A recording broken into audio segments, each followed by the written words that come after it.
Baginya, menabur benih kebajikan adalah fitrah. Baginya pula, menolong orang lain adalah wujud syukur. Orang membantu atau orang berbagi bukan karena atau bukan hanya karena dia berlebih atau bukan karena dia kaya raya, tapi boleh jadi karena dia pernah merasakan sulit. Orang berbagi makanan bukan karena dia kelebihan makanan, tapi dia tahu rasanya lapar. Inilah kisah pengembaraan sang relawan yang menemukan oase hati lewat berbagi. Sinergi.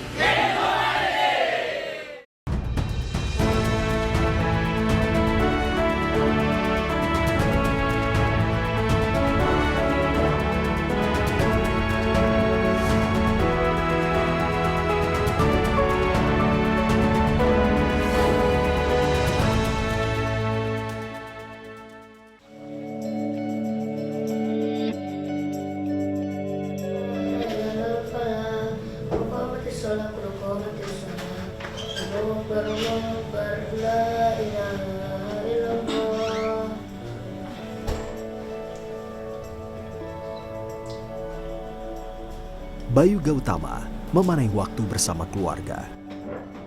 Ibarat sebuah perhiasan. Begitu mahal,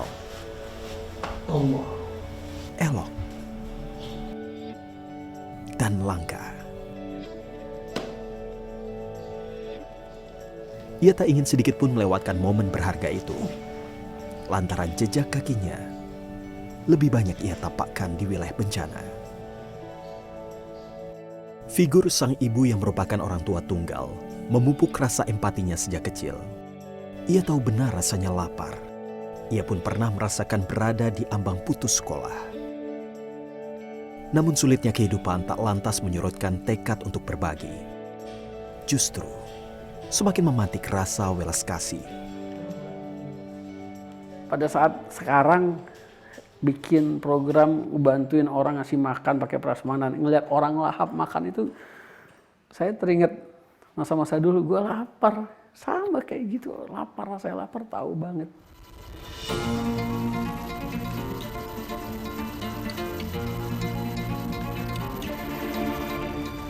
Panggilan kerelawanan berkecamuk di relung hatinya tatkala bencana tsunami terjadi di Aceh pada 2004. Kala itu, ia telah bekerja di sebuah media cetak, namun perusahaannya tak mengirimkan wartawan. Ia berangkat lewat jalur komunikasi 1001 buku yang sempat ia geluti sejak 2001. Naluri kerelawanan muncul itu benar-benar di situ. Saya memilih untuk ya udah saya berangkat. Bos saya waktu itu bilang kalau lu berangkat berarti lu nggak pulang, udah nggak punya pekerjaan. Fine. Gua ambil resiko itu. Kehilangan pekerjaan tak membuat pria kelahiran 1974 itu patah arang. Menjadi relawan di Aceh membuka gerbang bagi dirinya untuk lebih intens merambah dunia kerelawanan. Sepulang dari wilayah Serambi Mekah itu, sejumlah lembaga sosial kemanusiaan mengajaknya untuk bergabung. Sejak itu, dunia kerelawanan mendarah daging. Tak hanya terjun ke lokasi bencana yang terjadi dari Sabang sampai Merauke, ia juga pernah menjadi relawan kemanusiaan di Gaza, Somalia, Pakistan hingga Iran. Alat pelindung dirinya semua disiap. Setiap wilayah yang ia datangi menorehkan sejarah perjalanan hidupnya. Memori yang tercipta begitu melekat di benak. Ia membagikan sepenggal kisah saat mengevakuasi warga yang terjebak di Dusun Bronggang, Desa Argomulyo, Sleman, Yogyakarta saat Gunung Merapi meletus pada 2010 silam.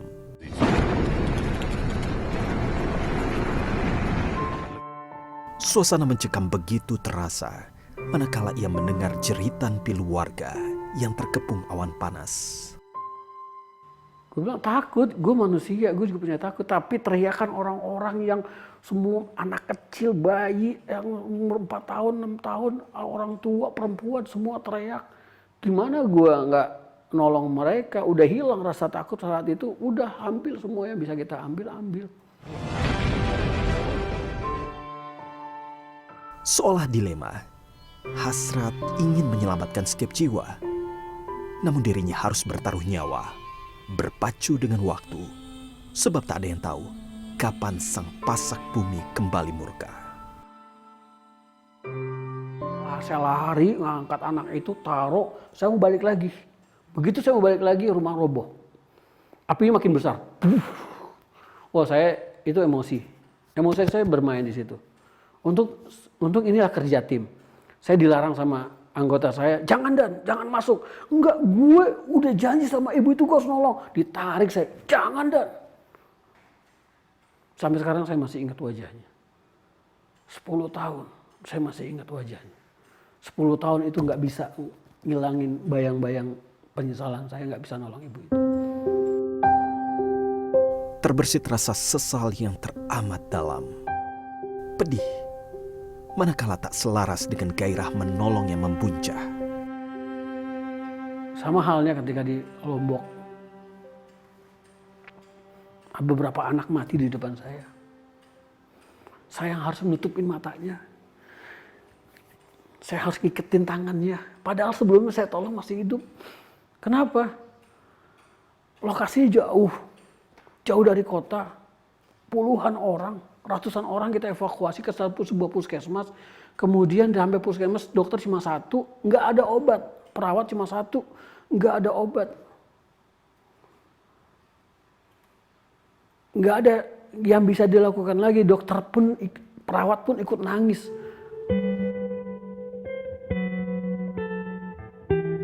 Tak ingin kenangan itu menjadi sekedar fragmen cerita. Ia pun menuangkannya lewat goresan tinta. 9 judul buku yang ia tulis, sebagian besar melukiskan pengembaraan menjadi relawan. Seperti buku Tangan Allah di Seutas Tali yang ia tulis usai banjir Jakarta 2007. Seolah diberi kesempatan kedua, proses evakuasi yang ia lakukan sempat membawanya nyaris hanyut terbawa arus. Mujur, ia selamat. Buku itu hadir sebagai bentuk luapan syukur. Lewat foto yang beredar, penyintas bencana Merapi 2010, Endah Friutami, mencoba mencari tahu siapa sosok yang menggotongnya. Endah mengalami luka bakar hampir di sekujur tubuhnya. Setidaknya 5 tahun ia berjuang untuk pulih. Ia bertekad ingin berjumpa dengan sosok yang menolongnya. 10 tahun berlalu, akhirnya Endah mendapatkan momentum pertemuan dengan Bayu Gautama. Terima kasih banyak buat bapak relawan yang sudah menolong keluarga saya waktu itu, yang sudah berani menembus awan panas waktu itu. Ya keadaannya waktu itu panas banget, sumpah. Kalau nggak ada bapak-bapak sekalian, mungkin keluarga saya dan keluarga saya nggak selamat. Soalnya waktu itu ya benar-benar mencekam banget suasananya. Nggak pikir wah udah mati nggak ada yang nolong waktu itu. Ternyata alhamdulillah ketemu sama orang-orang baik seperti Pak Bayu, Pak Eko. Iya Mbak. Yang berani menolong saya. Terima kasih. Iya Mbak, sama-sama Mbak. Jangan nangis. Ya semua udah diatur Mbak. Allah yang ngatur kita sampai datang malam itu memberanikan diri. Itu udah diatur langkahnya sama Allah dan ketemu sama Mbak. Dan alhamdulillah saya seneng lah. Ada orang-orang yang Allah masih kasih kesempatan hidup seperti Mbak. Di mata keluarga, pria yang akrab disapa Gau itu adalah teladan. Beliau sosok yang ngayomin sama keluarga, terus juga ngajarin kepada kita untuk terus mengasah empati kita, empati saya, empati anak-anak untuk tetap ngelihat orang-orang di luar, kita tuh tetap ada rasa pedulinya gitu. Putri keduanya, Igna Haya, merasakan tuntunan sang ayah. Untuk pertama kalinya, ia mengikuti jejak sang ayah, terjun ke bencana gempa dan tsunami Palu Donggala, pada 2018 lalu. Mengevakuasi, menolong orang, ngerescue orang harus ada ilmunya. Jangan pernah berpikir jadi pahlawan. Tetap jadi relawan, sehingga tugas-tugas kita akan masih terus berlanjut.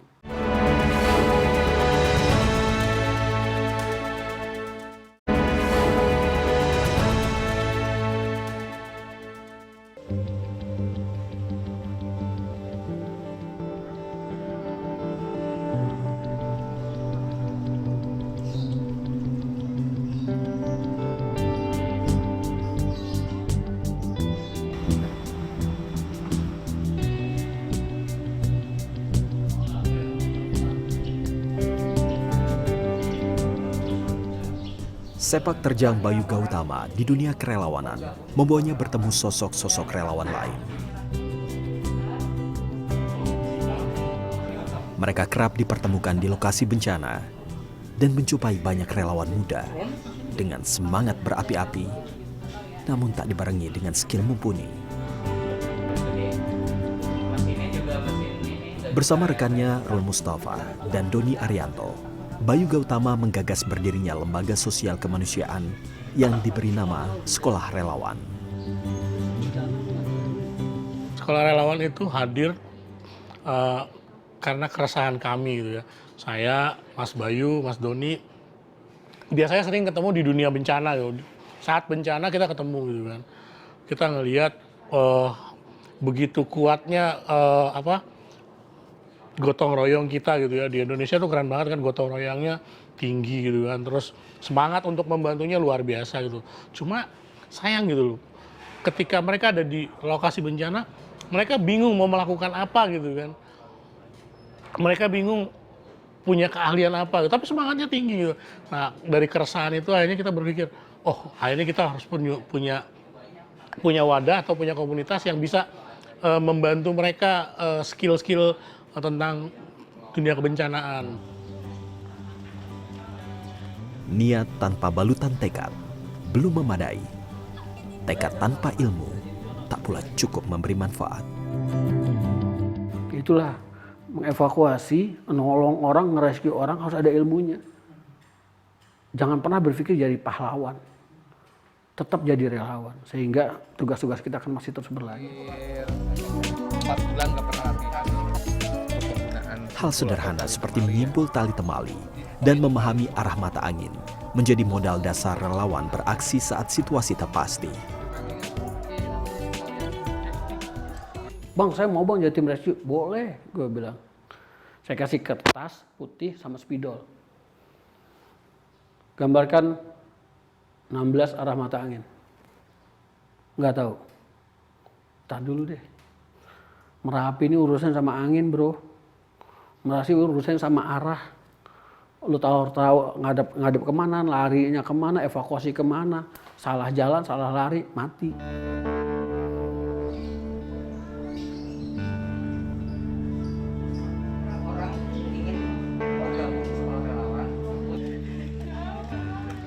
Berdiri sejak 2013, Sekolah Relawan memberi pelatihan, menempa kesiapan skill, mental, dan wawasan para relawan muda yang ingin terjun mengulurkan tangan.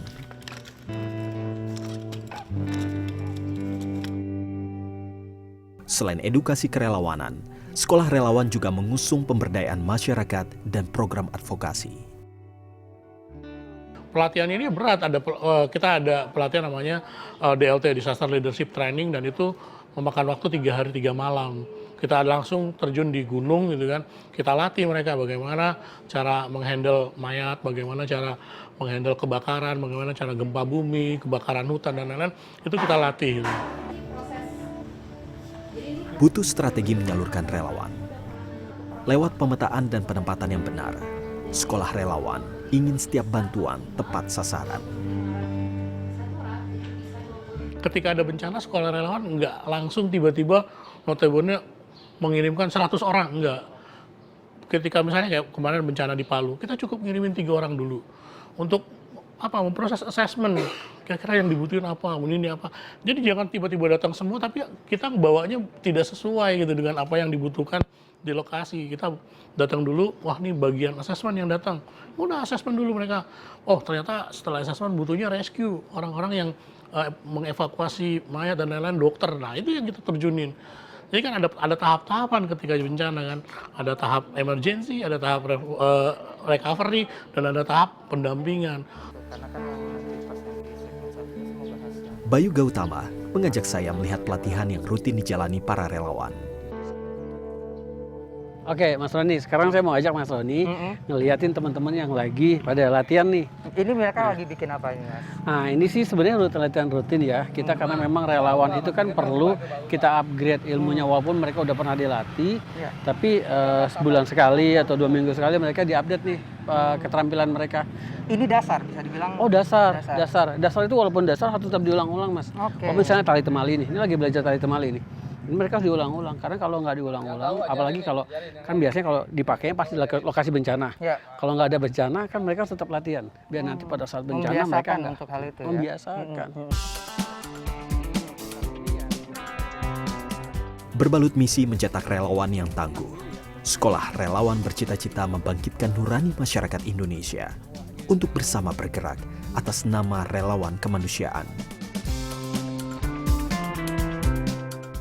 COVID-19 telah mengubah tatanan dunia, termasuk dunia kerelawanan. Sekolah relawan pun beradaptasi dengan kondisi. Ialah Doni Arianto, CEO Sekolah Relawan, memantapkan strategi penyaluran bantuan saat pandemi. Program Free Food Car yang selama ini dijalani dengan cara prasmanan tentu tak dapat dilakukan seperti biasa. Untuk menjaga jarak sosial, kegiatan itu dimodifikasi menjadi food box yang ditaruh di sejumlah lokasi. Garda depan tenaga kesehatan menjadi prioritas sekolah relawan dalam menyalurkan bantuan. Food box ditempatkan di Wisma Atlet Kemayoran, Jakarta untuk menyuplai makanan bagi tenaga medis yang berjuang melawan COVID-19 setiap hari. Awalnya kami melihat siapa yang paling terdampak dari COVID ini. Kita belum melihat dari sisi masyarakat waktu itu awal-awal. Kenapa? Karena masyarakat juga masih hanya harus disarankan untuk jaga kebersihan, jaga kesehatan, jaga kondisi. Tapi kami sudah mulai penetrasi untuk memberikan bantuan ke pelayanan kesehatan. Tenaga medis kami support makanan, tenaga medis kami support imunitas vitamin dan lain-lain.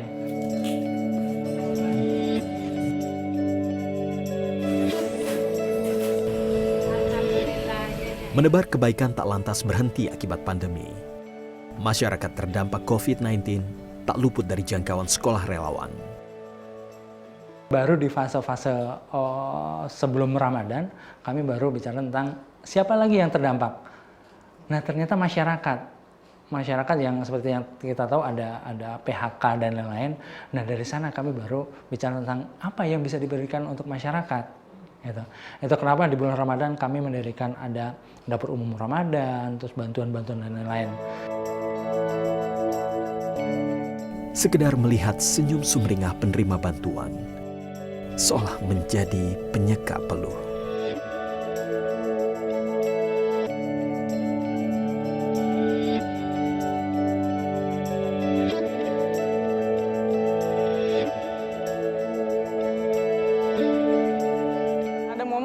Oksigen bersih cuma 5% di Kalimantan, dan buat gue tuh kayak gila ya, masa mereka buat nafas aja susah, sedangkan gue di sini santai-santai aja tuh kayaknya ada yang salah, sedangkan kita 1 ibu per tiwi berarti gitu.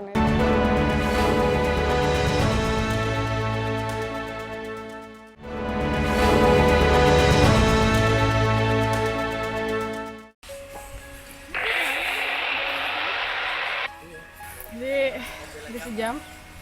Dari tadi gue nembak air terus kayak ngerasa gue baru berapa menit aja udah ngerasa capek gitu loh. Terus kalau bapak ini 3 bulan. Bagi Intan Syafrini, terjun sebagai relawan pemadam kebakaran hutan di Kalimantan 2015 lalu menjadi titik balik memantapkan pijakan kakinya di dunia kerelawanan. Saat itu, ia masih berusia 19 tahun dan perempuan satu-satunya dalam tim yang dikirim sekolah relawan. Apa yang bisa aku lakuin nih di Kalimantan? Gue bisanya cuma dokumentasi. Nah, kira-kira apa yang bisa bantuin? Dia bilang, gue butuh tim dokumentasi karena yang satu lagi rehat. Terus keinginan banget pengen berangkat sih waktu itu sesimpel kayak, gila gue di sini santai-santai aja. Terus kehidupan gue normal. Even gue mau nafas gampang, kumpul sama teman-teman bisa. Di sana buat nafas aja susah. Ngerti nggak sih kayak oksigen bersih itu cuma 5%. Ada momen di mana oksigen bersih cuma 5% di Kalimantan dan buat gue tuh kayak gila ya, masa mereka buat nafas aja susah. Sedangkan gue di sini santai-santai aja tuh kayaknya ada yang salah. Banyak pelajaran berharga yang ia petik. Ia semakin mendalami makna menolong yang tak mengenal batas.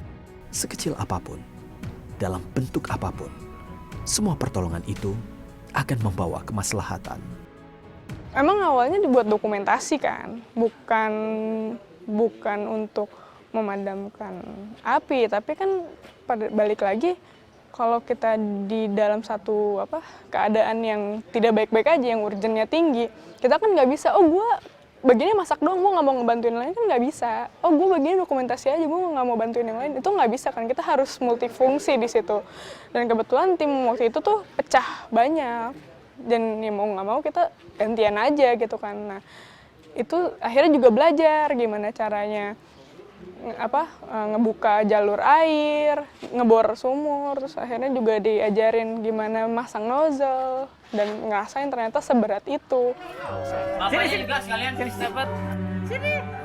Perempuan kelahiran 1996 itu bersyukur nilai sosial kemanusiaan telah tertanam sejak kecil yang ia peroleh dari keluarga. Gue yakin semua kelebihan yang dikasih sama Tuhan buat gue tuh harus gue share lagi gitu. Maksudnya ya kalau kita berterima kasih sama Tuhan dari ibadah, terus kayak makasih ya Allah rezekinya nikmatnya banyak, tapi gue tidak men-share itu, menurut gue itu kurang gitu loh.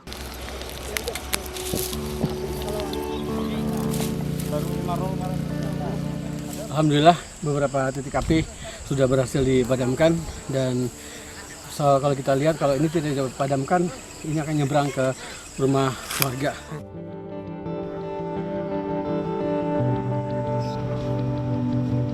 Patron kebajikan yang ditularkan Bayu Gautama begitu tertanam di lubuk hati rekan-rekan seperjuangannya. Bayu Gautama itu sahabat sekaligus teman berantem buat saya.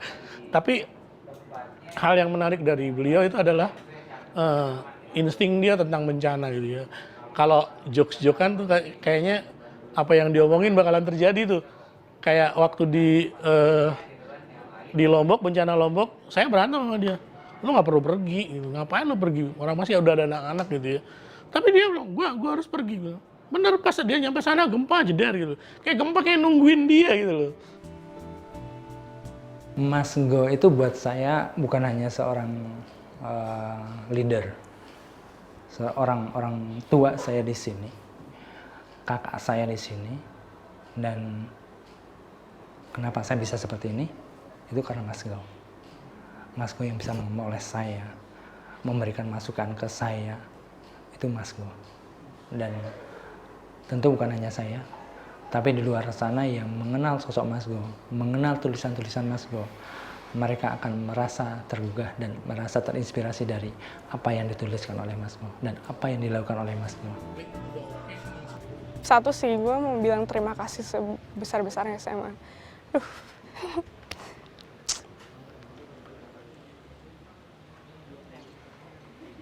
Kalau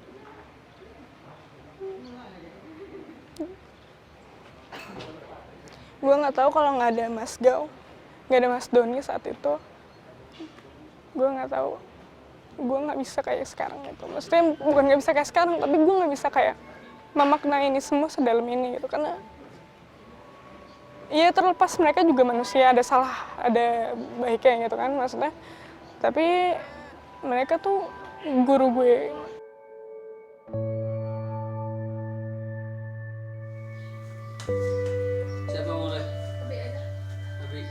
Kiprah Bayu Gautama masih jauh dari kata sempurna. Ia mendambakan sekolah relawan menjadi wadah pencetak anak bangsa yang tak hanya sekedar menjadi jagoan, ketulusan berbagi menjadi landasan energi yang menggiring para relawan pada muara kebajikan. Tolong dengarkan kami.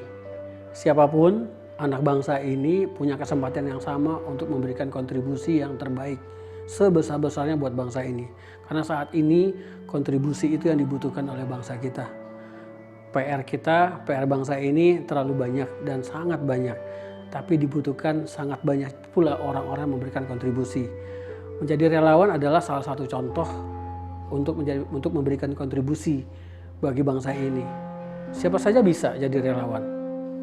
Siapa saja berhak bahkan. Boleh jadi juga berkewajiban menjadi relawan. Membantu orang lain dengan cara apa yang dia bisa. Tapi menjadi relawan nggak cukup dengan kemauan.